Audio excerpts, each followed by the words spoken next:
Hello, everyone, and welcome to the Docs Huddle, your gateway to an in-depth connection between sports medicine and the latest events in sports, fantasy, and betting. Today's show is brought to you by the Health and Wellness Depot. Unlock the power of well-being. I'm Dr. Mikey B. With me, as always, Dr. MJB, the legend, and CJ, the sports enthusiast. Gentlemen, another week. Do you believe it's week 12 already? It's flying It's by. going by too fast, man. Too fast. Yeah, way too The fast. NFL season is just flying this year. It really is crazy. Mm-hmm. Well, with that being said, let's jump right into it, gentlemen. Another great week for some NFL recap. All right, a lot went on this week. So we'll start our show by going on into the breaking news for week 12. Now, I was intrigued by some of the breaking news that came out this week, only because for our viewers who don't know, both Mikey B and Chris are sports enthusiasts, are both Giants fans. And Daniel Jones, the Giants quarterback, was benched. Not only was he benched, he was named, was it the fourth quarterback on the depth chart? I didn't know they had more than three. So I'm curious to get their opinions on what they thought about that. And yeah, what do they think going forward? Well, okay. I will start in just saying this. There's been a lot of different discussion we had off air too regarding the starting of Tommy DeVito. Now, yes, Drew Lock was originally named as your QB2 prior to going to the season. So there's been some backlash. Why isn't he getting the start? Personally, I think this is brilliant from the Giant side. Why? You've lost so much of your fan base. What was the one spark that both your team had and the fan base had last year when we had no Daniel Jones, when we had no Tyrod Taylor, we had the worst offensive line seen in like 25 years. It was Tommy Cutlets, the Italian from Jersey, comes in hot and starts to represent. He did win 3 games last season with a worse offensive line and worse weapons. We have 2 wins this season. 2. He won more games last year than Daniel Jones did with a worse offensive line and worse weapons. So I think that this is going to be good. And here's the other thing. We know that the Giants season is over. You have an expiring contract in Drew Lock. We know what Drew Lock is. We don't know what Tommy DeVito's ceiling is. The kid was an undrafted free agent rookie last year. Let's see what he can do. And then we're not saying that he's going to be the starter next year. We know that we need to draft a quarterback. But is this going to be our QB2 next year? Let him earn that position, right? He's under contract. He's very affordable. Let's see what he can do with the remaining season and have fun with it. That's one. The other thing I want to mention before Christopher jumps in is I personally on this show I'm going to be extremely biased because the thing I was actually most excited about during this entire thing is that whole QB4 comment you just made. We just signed Tim Boyle to the Giants practice squad. Tim is a former patient of mine.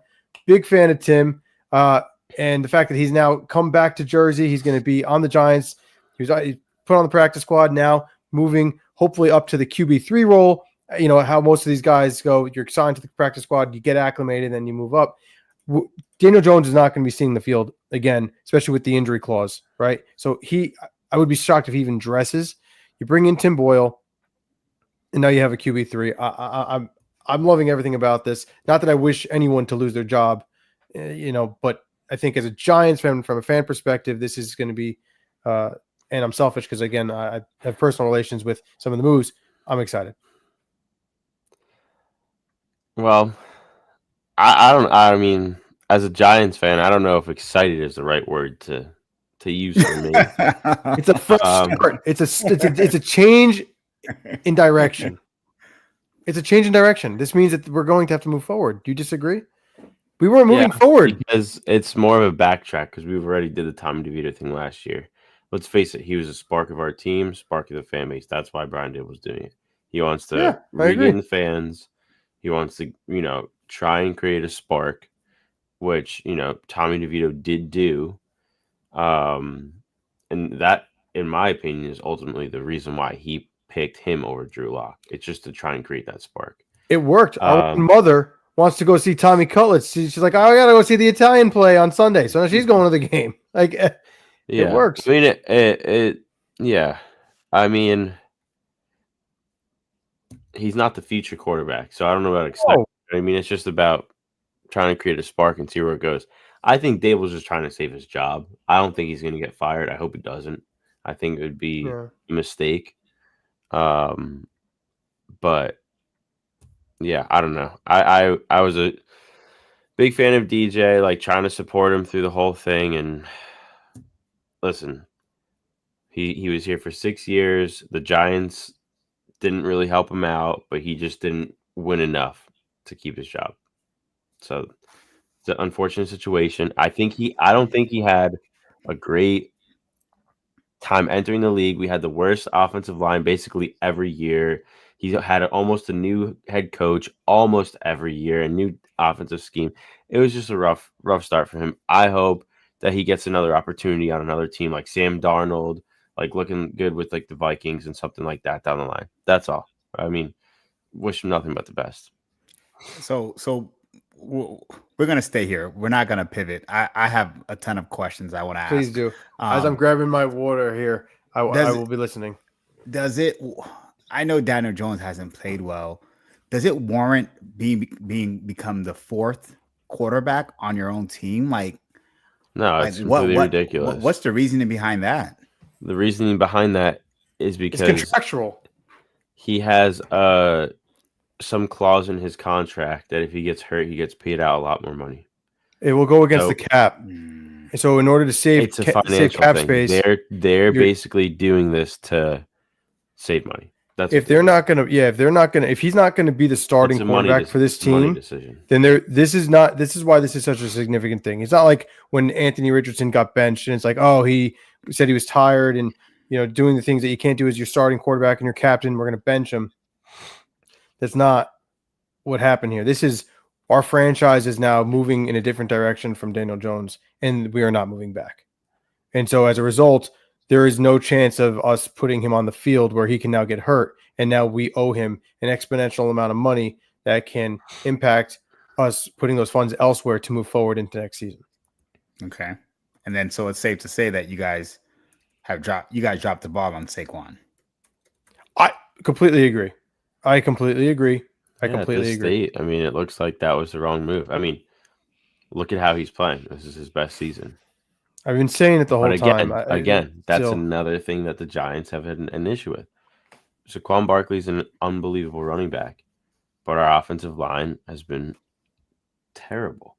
So it's the same thing. Like, imagine what Saquon Barkley could do with an incredible O-line. Well, guess what? You don't have to imagine anymore. He has the Eagles' offensive line. And it's the same problem with getting with getting DJ comfortable behind the O-line, having a young quarterback develop. You get another quarterback behind our offensive line. It's just like Bryce Young. He didn't get. I'm not saying that he's been playing great, but look at the situation he walked into. It's not helping him develop. Yeah. So no, true. I agree with what you're saying, Chris. But I've been listening to a lot of different things on this, and even the Giants' own reporters, the ones who like produce the Big Blue Kickoff Live, right? And they're people that know Daniel on a personal basis, and there's just some objective ways you need to look at this. The Bryce Young comparison makes sense if this was his second year.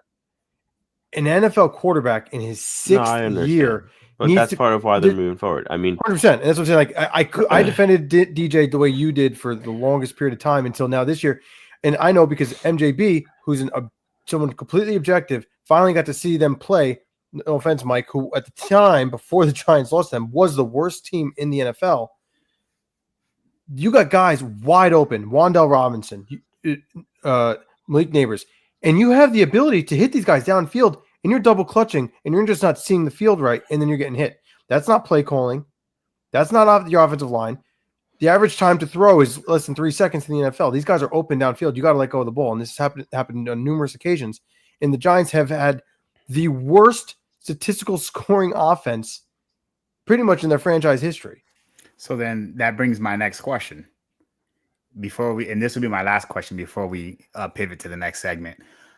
This statistically is Daniel Jones' worst season, but you can argue that you guys have better weapons at receiver, how much of the onus does fall on the head coach then? So I think that if you're looking at this, right, you can, when you're a play caller, are you getting guys open? Are you giving your players the opportunity to execute? And you could say what you want. Some games we were outcoached. I'm not covering for Brian Daboll. There's been some awful games. The Panthers game, there were guys open. There were plays to be made. Mm-hmm. They ran the ball extremely well. So you can't even say that they did not run the ball well. Tyrone Tracy ran the ball all over you guys. He had a bad, listen, it was a bad pass. Should he have caught it because the ball hit his hands? Yeah, but you need to lead your receiver, right, on those quick swing routes. He's always not hitting his receivers in stride. So now the ball is high and up at his head, so he has to change his position going against the way in which he's running, jump up, hit him in the head while trying to catch the ball, and now that turns into a pick in the red zone. So he's not setting up his players for success either. Now, I know that every quarterback is going to have a missed throw, but when the overwhelming majority of your throws are not on target, his best completion percentage was on sit routes. Why? The guy's not moving. The guy is not moving. I've been saying that he's had that problem for years. So again, I'm not the Daniel Jones basher. I've been rooting for him and saying he hasn't had the opportunity for so long. I saw enough what I need to see this season where I do believe that the play calling and the personnel gave him enough of a chance to make enough plays to say otherwise. I'm not saying that the Giants should be winning an exponential amount of games. They have plenty of other issues in run stopping defense, X, Y, and Z. But let's talk about the quarterback play. I'm finally convinced that we need to move on and find a different answer. I'm not saying Tommy DeVito is that answer. I'm just saying that they need a different answer. Yeah, I mean, they're obviously moving on. I mean, it's been 6 years. It hasn't worked. I understand that. I think part of them moving on, or just in general, let's just forget about DJ, forget about in general, when you get a new GM and you get a new head coach, they want their guy, which means that they want to draft their own quarterback from college and they want to develop him into their system and make him NFL ready. I.e. Josh Allen. Brian Daboll and Joe Schoen, our general manager, haven't done that. They've been trying to work with DJ, so they haven't drafted their guy on the Giants to try and develop him. And they're going to do it now. And that's the bottom line. They were trying to work with him and get the pieces around him. Do I think the pieces around him worked out? It remains to be seen, because I'm not impressed by the O-line. Every year we say the O-line is going to get better, going to get better, going to get better. It still looks terrible. Malik Neighbors, incredible pickup. We finally have a number one receiver again. I do like Tyrone Tracy, running back. I think he can develop. But again, it comes back to the O-line. So, we definitely need to draft a quarterback, but we still need to fix the O-line. Otherwise, that next young guy coming in is not going to develop right. I'm telling you. Okay. Yeah, I just wanted to stay there for a while because I had some burning questions about, the projection or the direction that the team's going to go in since they're deciding to move on from Daniel Jones. So I'm glad you guys were able to chime in on that. I'll bring up my next topic in terms of breaking news. We're staying in New York. Jets fired GM Joe Douglas. Last month, they fired head coach Robert Saleh. Now, I get the firing of the head coach, but GM hasn't had to make too many moves recently since the firing of the head coach. So this firing seems kind of interesting. I'm curious to see what you guys think. It's the other New York team. So yeah, go ahead and chime in and give me your thoughts. We'll start with Chris, and then we'll give the floor to Mikey B. I mean, at the end of the day, I think that your head coach and your GM work together hand in hand to build a roster. Clearly, the roster for the Jets that everyone thought could bring them to the Super Bowl is not where it is. Do I agree with the firing? I don't know about that. But I also heard that the owner, after week 4, apparently the owner of the Jets suggested benching Aaron Rodgers. That came out. And it's like, well, they put all this time and trying to get him and money and revamping the whole thing, and now the owner's thinking, oh, you want to bench him? I don't know what's going on over there. I don't have the answers. I think that they're already clearing house. I don't know. I don't have the answers. Firing him, I don't know. I mean, the roster's not where it needs to be, and I guess the owner just wasn't going to keep going down the same path. That's really the bottom line. He already got rid of the head coach, so he's cleaning house. But I truly don't even know what to say about the Jets. I really don't. I mean, for me, again, and I mean this wholeheartedly, I'm never wishing for anyone to lose their job. Now, and I'm completely like, I have no bias in this because I'm not a Jets fan. I think that this is a sign of the commitment to change. This Joe Douglas's legacy is the Aaron Rodgers movement. His moves all occurred in the last 2 years, where he signed Aaron Rodgers and he essentially allowed Aaron Rodgers to become the general manager for him, and whatever he wanted was what occurred. Randall Cobb, Alan Lazard, you can name anyone that he wanted to play with that they could get their hands on. They traded for Devontae Adams. They made it happen and brought those pieces there with the understanding, that would be their win now. They were trying to do what the Rams did. The hell with draft picks. We're going to go and get the proven commodities with our A1 future Hall of Fame quarterback, and they're going to take us to the promised land, and we're going to do this in quickly, and then we'll worry about the repercussions later. It didn't work. Those repercussions are no longer later. They're already happening, because if this fails, which it did, right? Aaron Rodgers this is on his last year of his contract. The team is abysmal. And so what is Joe Douglas going to do? Right? Well, I'm sure they probably had those conversations. And if Woody Johnson is like, yeah, I want complete change. This did not work. He's saying we need to start this thing from the absolute ground up.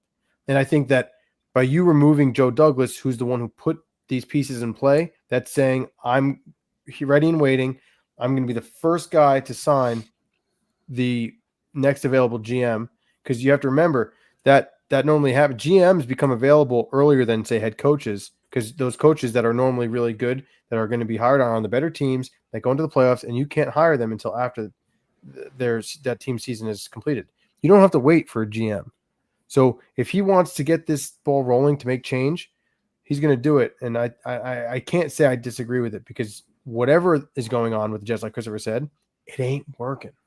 Yeah. Just the timing's odd. I do like what you said, though, about how, it is interesting. Like, they brought in what's the offensive coordinator, Nathaniel Hackett, who was the offensive coordinator for Green Bay when Aaron Rodgers was the quarterback, and then they pretty much brought in every weapon that Green Bay had at that time at the receiver position.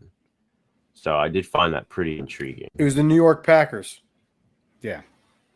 Yeah. It's just the timing's off, just because if you're going to fire the head coach last month, you might have just got rid of the GM at the same time.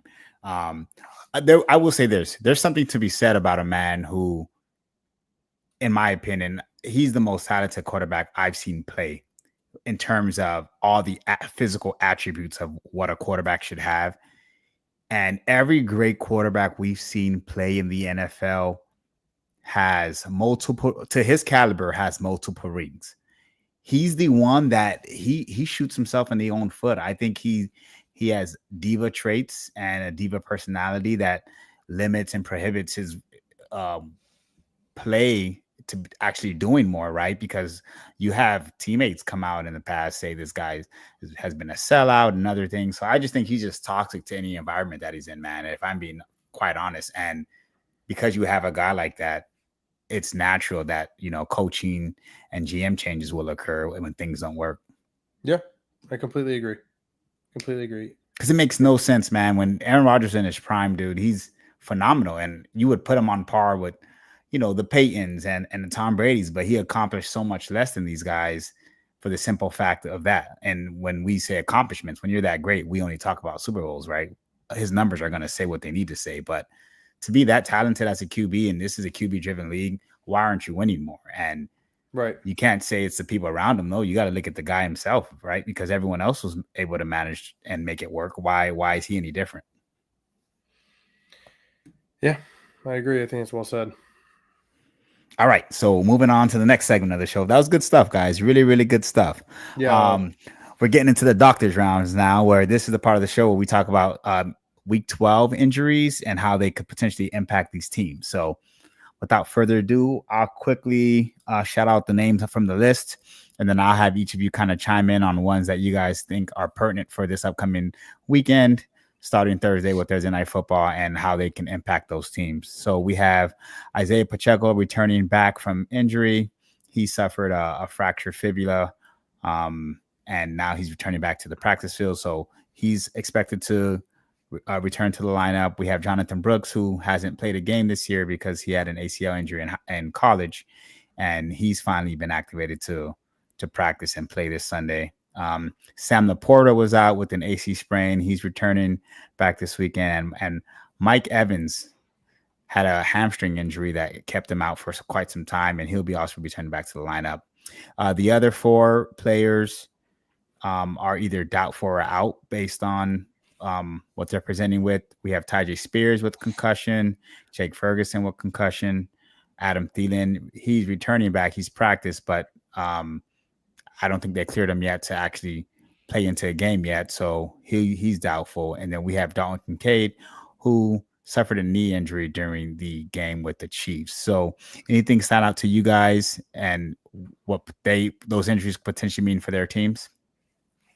I would say for me, the biggest standout is the return of Mike Evans. He's being sidelined for 3 weeks with a hamstring injury, and Baker Mayfield's probably itching for a number 1 target again. So I think that that makes a big impact for the Buccaneers. Yeah, I agree. Another one that I find pretty, I'd say there's 2 big ones for me. The one returning is Isaiah Pacheco. I think that's just exciting to get the number 1 running back.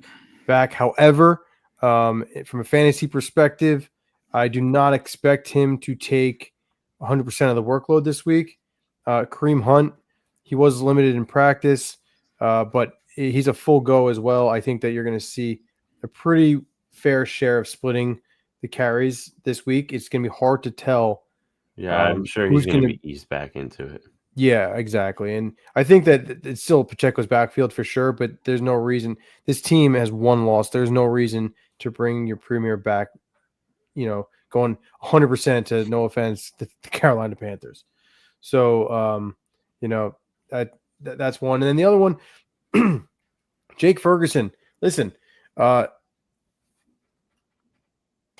Rush needs his tight end, right? Like these backup quarterbacks, the tight end is a fail-safe. And to not have him, I think that's gonna hurt him. We know that they're already struggling in the pass game. This is someone who you can really rely on third down. And I don't foresee him playing. I know we say he's doubtful. He is not passed every part of the concussion protocol as of yet. So I'm considering him to be out. Dalton Kincaid is another cool one that I did want to bring up. So this one I found interesting because of his mechanism of injury, right? So when he had his injury, he actually fell on his knee when coming down. And what he was diagnosed with is a minor, PCL sprain. So what is the PCL? The PCL, everyone's used to hearing the ACL, I tore the ACL, or this person tore their ACL. Well, the PCL, the posterior cruciate ligament, is the ligament that actually is going to resist your tibia bone. If you can see in this picture, this is the picture of a right knee that is bent, and that this tibia, the bottom bone, slides backwards. And that ligament, the PCL, will prevent that from sliding backwards.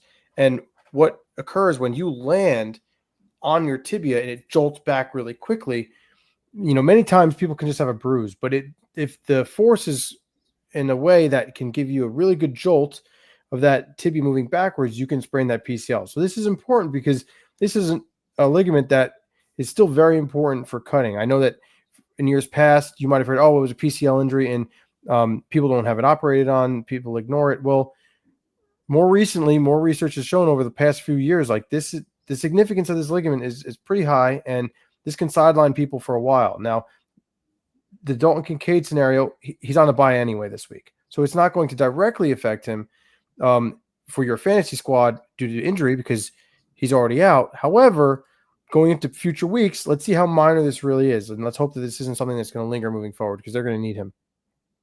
1,000%. Yeah. Yeah, and good description on the PCL there, Mike. I think it was good for our viewers to know what that actually looked like and how impactful it can be to someone trying to return from that kind of injury. Anything stand out to you, Chris? I know you mentioned Mike Evans coming back. Any others that stand out to you?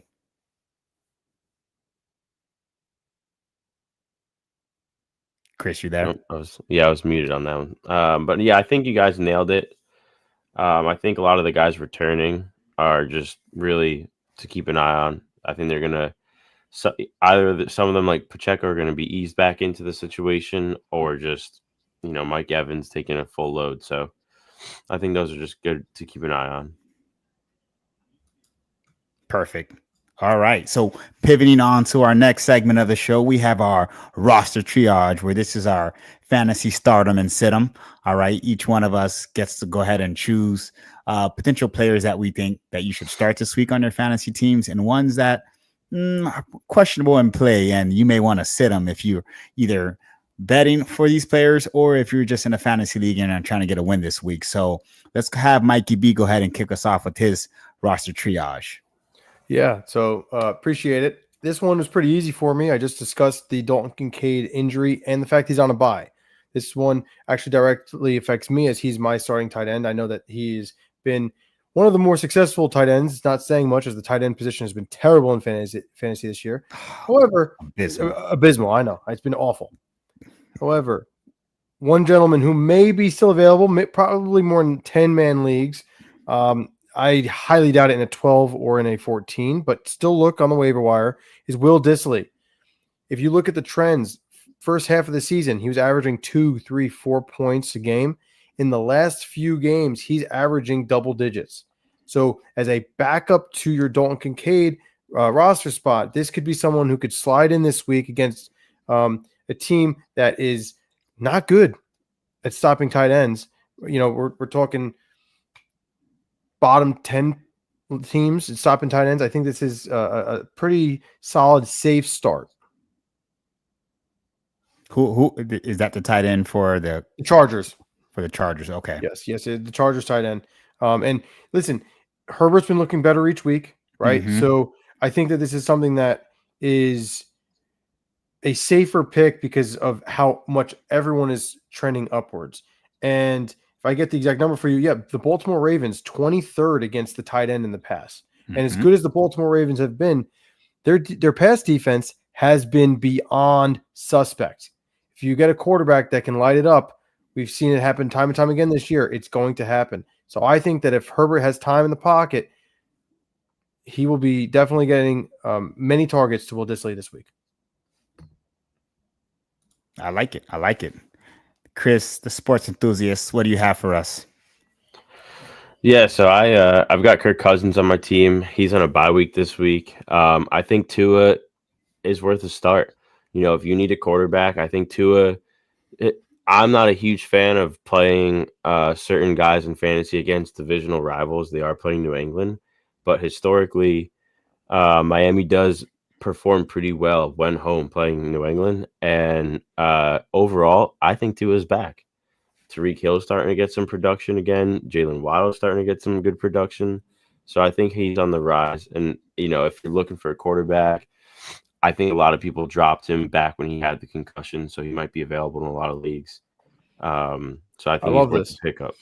I do. I like this a lot. I like this a lot. Yeah, Kirko, man, has not. I don't know what that was last week, dude, but he needs to pick it up, man. He needs to pick it up. Falcons look like a playoff team, potential deep into the playoffs one week, and then the next week you're like, oh, is this team even relevant? Like, it's crazy. Yeah, I completely agree. All right, so I'll go ahead and show my roster triage. for the same reasons that Mike mentioned earlier, the Ravens pass defense is abysmal, man. I think they're like third in pass yards allowed and like second in like pass touchdowns. It's crazy. Can't really run on them, but you definitely can pass. So he can pass. You chose Will Dissly, the tight end. I'm choosing the Chargers quarterback, Justin Herbert, to start this week. I know it doesn't. People may not think that, oh, that's a coveted stardom just because it's the Ravens defense. But like I mentioned, Ravens defense has not been good against the pass. They have the players to do it, but it just has not meshed well together this season. So I think that trend continues to happen. And Justin Herbert has been playing lights out these last couple of weeks. And I would sit Jordan Love. Listen, I have him on my fantasy team. He's up and down. Last couple of weeks, he's been down. I think he stays down against the 49ers. So I wouldn't start Jordan Love, but I would definitely start Justin Herbert. Yeah, I mean, I like that. Justin Herbert with 297 passing yards and 2 TDs last week. I think he's coming off of a hot game against Cincinnati. And, I like it. I mean, Baltimore's a tough team, but, I like Justin Herbert. So I think he can still put up some numbers. Dude, he had a scramble last week during the game, and I was like, "Oh, do you remember? You remember a couple of years during the combine when Dion was like, "Oh, he can run." Was it a surprise? Listen, that's what I thought when I saw him. I was like, "Oh, he could run." Yeah, that's awesome. That is awesome. That is hilarious. It's true. Yeah, I like all the picks that we have for our roster triage. So if you haven't already made your stardom and sit-ins for this week, go ahead and choose the picks that we made, guaranteed to get you some points there. Let's pivot on to the next part of our show. We have the doctor's prescribed parlays. This is the opportunity, viewers, for you to make some moolah. Okay. Now, listen, I know me personally, I haven't been putting you guys in positions to win money, and partially not my fault, right? Partially not my fault. These are some guaranteed tickets. I have no idea what's going on. I think Mikey B will tell you the same thing. So to start off, I'll have Mikey B give his doc's prescribed parlay, and then I'll intervene with mine. Yeah. So thank you there, Dr. MJB. This has been one of the more frustrating last few weeks with the parlays, and we have been having some hits. However, the big ones that we're presenting on the show, we've been missing by a few yards. Like, it's been close. This one, yeah, we're going to keep it simple. Okay. 3-leg parlay, 20 to win 87.90. Okay. David Montgomery, anytime touchdown. This is a lock. Okay. This guy does not score. Okay. So I love this. I think we all agreed on this. Baker Mayfield, 2+ touchdowns. Giants defense is abysmal. It is abysmal. And out of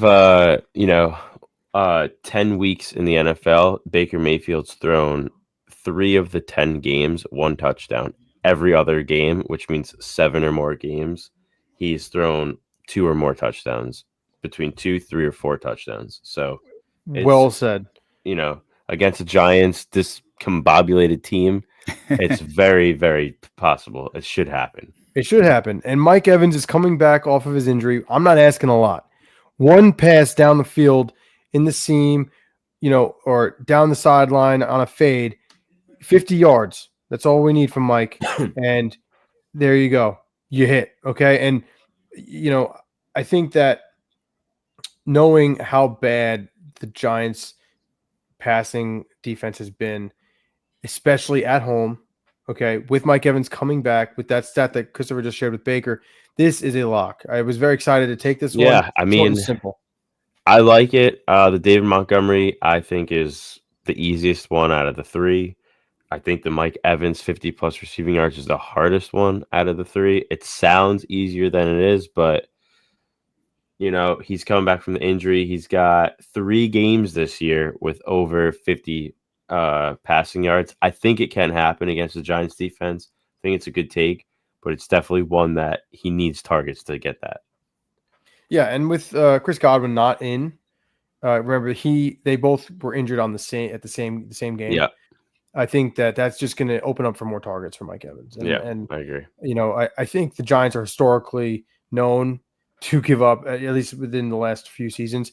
If you're going up against a big name receiver, they might not have a lot of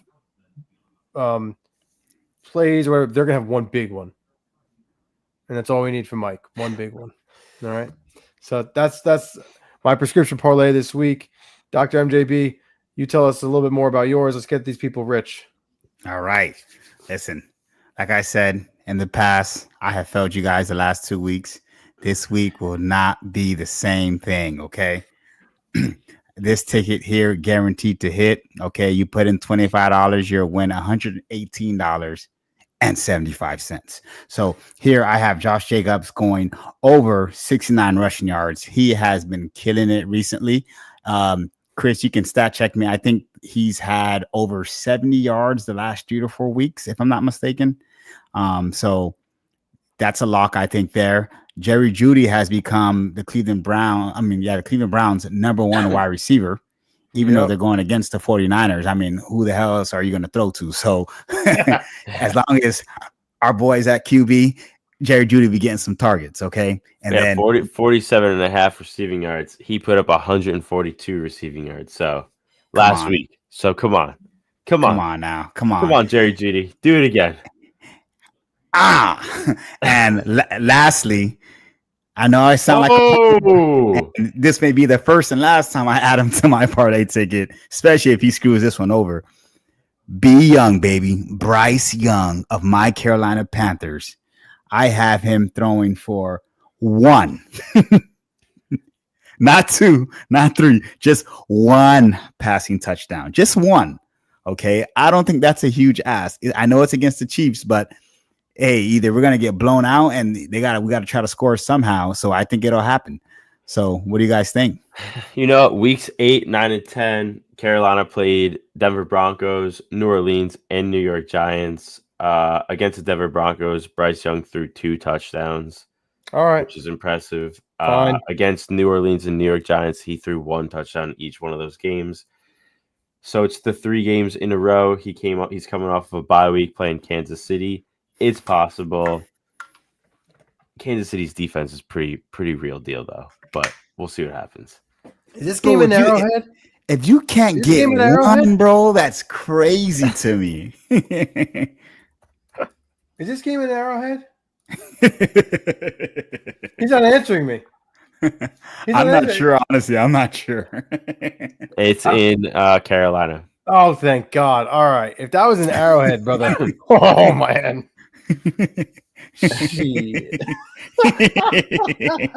Listen, this might be the first and last time you see him on my ticket, but when I saw 0.5 pass, I was like, bro, all you need is 1, man. Why not? And the last couple weeks, but you never know, man. Last week you got like a curse. You had the Eagles kicker for 2 field goals, and if I'm not mistaken, the first 2 like field goals or something. were shanked so bad. Yeah. But he got it. I was Josh just kidding. I was like, Allen wow. felt me.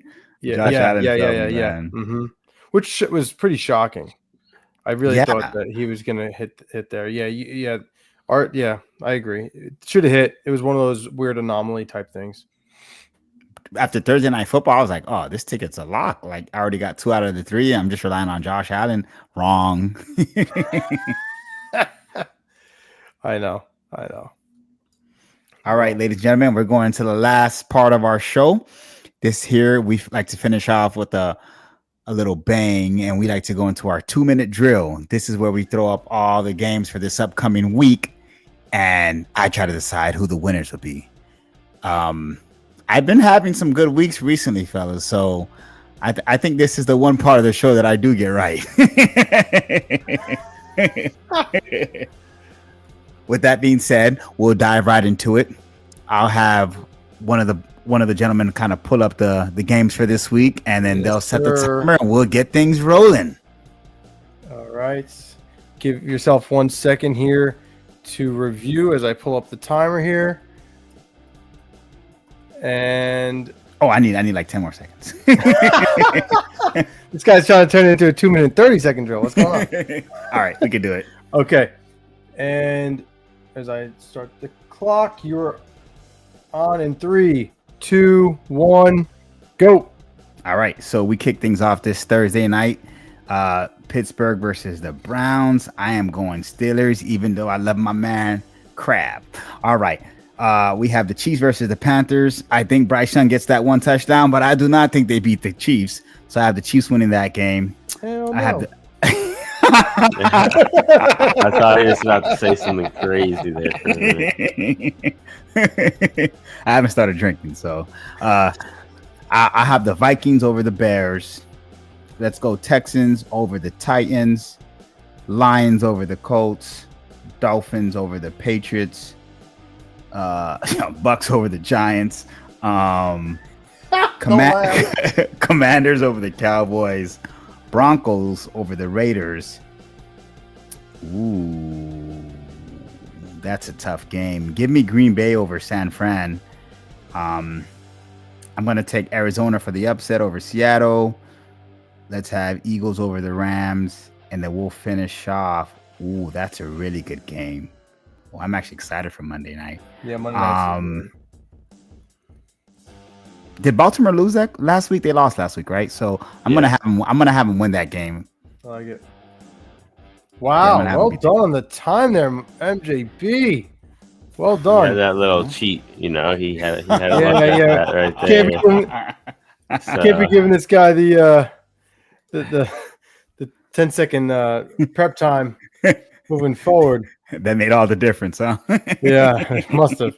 I honestly liked almost every pick you made. I think that the Bucks are going to win against the Giants. I just want to remind every one of the listeners about the one stat that we've brought up in the past, which more than 50% of the time has held true this season.